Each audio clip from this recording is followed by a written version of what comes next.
An HTML form allows us to receive information from the user, like the form here, which has only a single input for the user to enter their first name. In markup, we could make this UI by starting with a form tag and then including the save button. This could be an HTML button element or an HTML input element, and in a simple form, we'll have just one of these with a type of submit. The type of submit tells the browser when the user clicks the send information back to the server. And what information does the browser send? Well, it will send along all of the inputs from inside the form, including any dropdowns, any radio boxes, checkboxes, and so on. In this form, we have just a single text input with the name fname, short for first name. That name is important because it gives us a name to associate with the value that the user types. And now the question is, where will the browser send this data? Well, if we don't specify any additional information in the button or the form, then the browser will send an HTTP GET request back to the same URL that served this form. So if the user is viewing the page /account/edit name,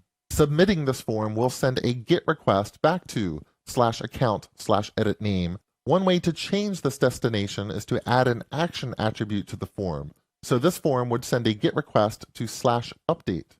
And it's important to remember that the default is to make a GET request, and we can change the type of the request using the method attribute. So now we're explicitly telling the browser what method to use. Now we never want to use a GET request to edit any data, ever. A GET request should never modify data back on the server. When the browser sends a GET request, it has to place the input key and value pairs into the query string, like so. Query string fname equals Scott.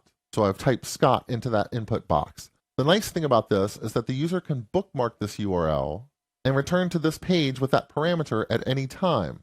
But you'd never want to bookmark a page that would change your name when you click on that link, just like you'd never want a bookmark that would submit an order with your credit card to buy airline tickets. A form like this that issues an HTTP GET request is good for a search operation though. A search form is taking user input to search or read information. It's not trying to update my profile. So an HTTP GET is a good approach to use when you're searching and reading. What we really want for an update scenario like this, when I want to update my first name, we want a post operation. A post will send data back to the server with key value pairs in the body of the message, not in the query string. We're going to take a closer look at form posts when we begin to modify data in this course. For now, let's work on a search form.